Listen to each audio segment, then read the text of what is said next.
Selamat pagi anak-anak. Bersyukur untuk pemeliharaan Tuhan kepada kita sampai saat ini.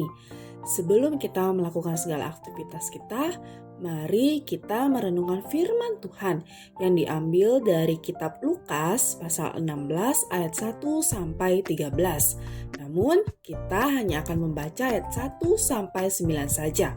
Demikian firman Tuhan. Dan Yesus berkata kepada murid-muridnya, ada seorang kaya yang mempunyai seorang bendahara. Kepadanya disampaikan tuduhan bahwa bendahara itu menghamburkan miliknya. Lalu ia memanggil bendahara itu dan berkata kepadanya, apakah yang kudengar tentang engkau? Berilah pertanggungan jawab atas urusanmu, sebab engkau tidak boleh lagi bekerja sebagai bendahara. Kata bendahara itu di dalam hatinya, apakah yang harus aku perbuat? Tuanku memecat aku dari jabatanku sebagai bendahara.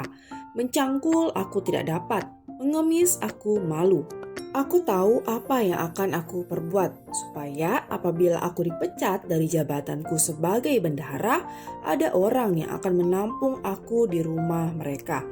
Lalu ia memanggil seorang demi seorang yang berhutang kepada tuannya.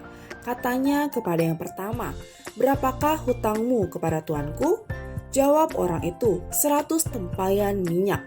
Lalu katanya kepada orang itu, inilah surat hutangmu, duduklah dan buat surat hutang lain sekarang juga 50 tempayan.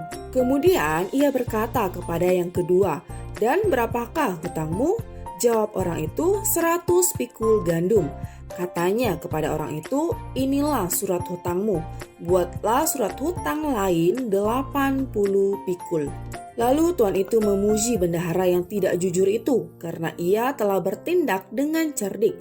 Sebab anak-anak dunia ini lebih cerdik terhadap sesamanya daripada anak-anak terang. Dan aku berkata kepadamu, ikatlah persahabatan dengan mempergunakan mamon yang tidak jujur, supaya jika mamon itu tidak dapat menolong lagi, kamu diterima di dalam kemah abadi. Anak-anak, kisah yang baru kita baca menceritakan tentang seorang tuan yang kaya raya yang memiliki seorang bendahara. Bendahara tersebut adalah seorang pelayan yang menangani urusan keuangan orang kaya itu.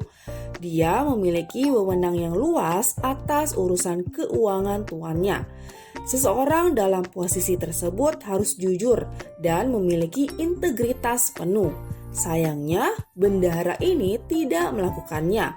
Dia telah salah mengelola dan menghambur-hamburkan uang milik tuannya dan digunakan untuk kemewahan dirinya sendiri.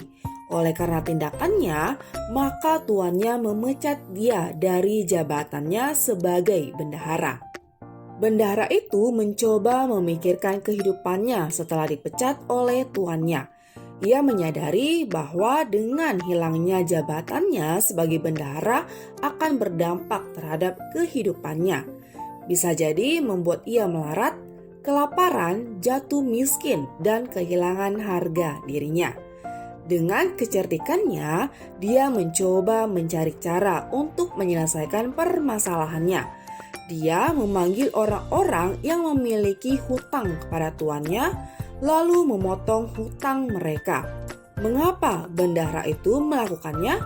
Tujuannya hanya satu, yaitu agar orang-orang yang berhutang itu balas budi kepadanya. Dari kisah ini, apa yang bisa kita pelajari? Pertama, kita harus hidup berintegritas. Salah satu permasalahan dari si bendahara adalah karena dia tidak memiliki integritas. Dia melakukan kecurangan dan menghambur-hamburkan uang tuannya. Dari sini kita bisa belajar.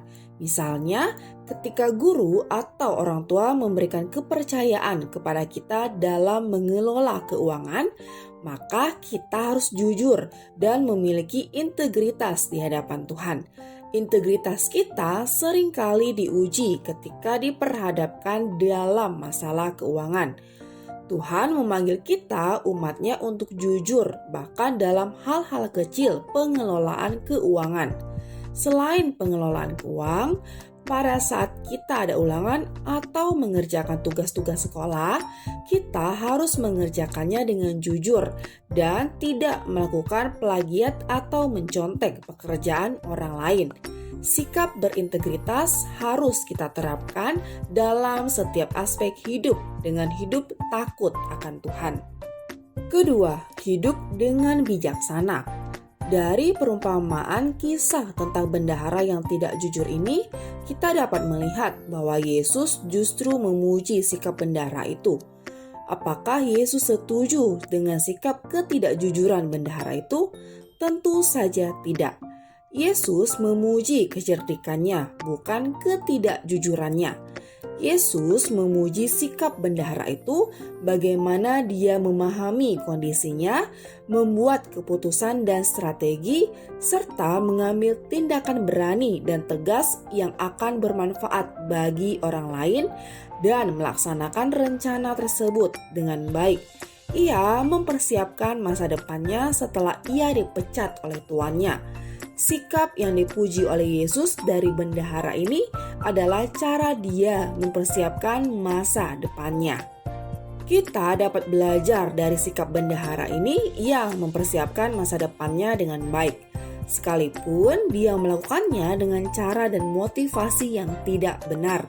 Seharusnya sebagai anak-anak Allah, kita dapat mempersiapkan masa depan dengan baik, tapi harus dengan cara yang benar, jujur, dan berintegritas. Kita tidak hanya hidup untuk masa sekarang, akan tetapi masa depan kita masih panjang. Oleh karena itu, kita harus memikirkan dan mempersiapkannya dengan baik sejak kita masih muda. Salah satu cara kita mempersiapkan masa depan kita adalah sekolah dengan baik dan bertanggung jawab. Kita harus belajar dengan giat dan tekun dan melihat kesempatan ini sebagai kasih karunia Tuhan yang diberikan kepada kita untuk mempersiapkan masa depan kita. Selain belajar dengan giat, memiliki relasi dengan Allah, percaya kepadanya, serta menjadikan Yesus sebagai Tuhan dan Juru Selamat kita secara pribadi merupakan hal yang paling penting dalam mempersiapkan masa depan kita. Persekutuan kita dengan Allah tidak akan pernah sia-sia. Semuanya itu akan mendatangkan kebaikan dalam hidup kita. Sejak muda, kita harus memiliki relasi yang baik dengan Allah, karena Allah senantiasa akan menguatkan, menopang, dan memimpin hidup dan masa depan kita. Mari kita sebagai pengikut Kristus tetaplah hidup jujur, berintegritas, dan hiduplah dengan bijaksana mempersiapkan masa depan kita dengan baik dan bertanggung jawab di hadapan Tuhan. Kiranya Tuhan menolong kita untuk dapat melakukan kebenaran firman Tuhan ini. Tuhan Yesus memberkati kita. Amin.